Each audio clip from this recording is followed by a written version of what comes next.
Listen, I know you want to make the most of your trip. You want the memories and the adventures and the family bonding, all the things.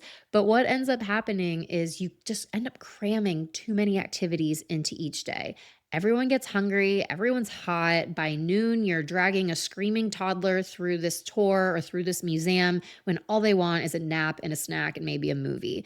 You're also likely out of your daily routine from home, which is already going to be dysregulating for your child. It's good for them to get out of the routine, really good for their brains, but it's also dysregulating, and it's also dysregulating for you too. So, trying to emulate your routine at home where you can, right? Again, it's really good for our brains, kids and adults, to step out of our comfort zone and step out of our routine. So, I'm not saying like to the hour, stay to your routine, but in general, if you have like a flow to your day at home, it's probably helpful to kind of keep a similar flow while you're traveling and giving yourself a lot of space in the itinerary to check in with your family and just see what you really need. So, case in point here of how I have done this to myself, where I've overscheduled or I just tried to do too much, or like I got wrapped up in like, well, if they don't see this, then they really didn't see Costa Rica. So, we went down to Costa Rica last year with really good friends. They have three girls, we have two girls,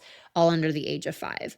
I was like, they have to see Manuel Antonio because they need to see the monkeys and the birds and the toucans and all of that. Meanwhile, we have this gorgeous house that's overlooking the ocean. We have monkeys and toucans right outside our door, but instead, nope, we packed up our bags. We drove 40 minutes to Manuel Antonio. We had a private guide who was fantastic. He had the telescope out so the kids can like see all the animals in the trees, which was fun for about 20 minutes. And then the 4-year-old and the 2-year-old, and everyone's tired of walking, and it's a billion degrees outside. Both me and my mom friend have babies in carriers, so we're dripping wet.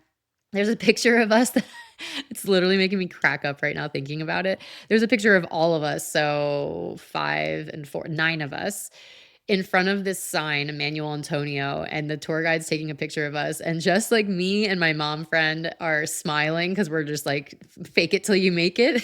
The kids, their hair's like matted on their faces, their cheeks are red. The husband's just like, what are we doing here? And it's just case in point that like the magical memories don't have to be made on tour or on excursion or in the museum or doing the thing that you think you need to do to quote unquote, see the destination right or do the destination right. So trying to like think about it from that perspective, are we overscheduling ourselves? That's one of the things that I see the most of is parents just trying to do too much with their kids. Even older kids like 8, 9, 10, 11, they need a lot more rest than we give them credit for. And on the flip side of that is where's your alone time? Oftentimes I see parents try to pack in as much together time as possible, which I totally get. You have 1 week a year, you want to spend as much time with your family as possible, but then you're kind of overdoing it a little bit. Like you are a human who needs personal space at some stage, who needs to pee in peace once in a while. Where's your alone time in that? Are we almost overdoing it in the amount of like every single minute we're together? So, what to do instead? Again, it goes back to the simplifying piece. Simplify the schedule. Here's my rule. Like, this is, we've implemented this since we did 5 weeks in Southeast Asia when I had a 3-year-old and a 15-month-old, and we pretty much have kept to it every trip. One activity per day. That's it. One activity. The rest of the time is free time. Typically, our flow of our day when we're traveling is we wake up, we get out immediately, we have breakfast, we do some sort of activity in the morning. We're still in the age of naps. So I have well, how old is she? Oh my gosh, 2.5. I have a 2.5-year-old. She still takes a nap during the day. So we all reconvene 12:30, 1 p.m., have a nap, or my oldest will watch a movie, my husband will go in the pool. Then in the afternoon, we typically keep that fairly free. So we have free time for swim or watch a movie, or we walk around the neighborhood, find a bakery. We usually leave that time very open. And maybe for you, you guys are a sleep in family and take the morning slow and then get out in the afternoon. But either way, it's one activity per day. And on that note of, where's your alone time, give each parent a break. If you are in a family with two parents or two caregivers, giving each caregiver a break.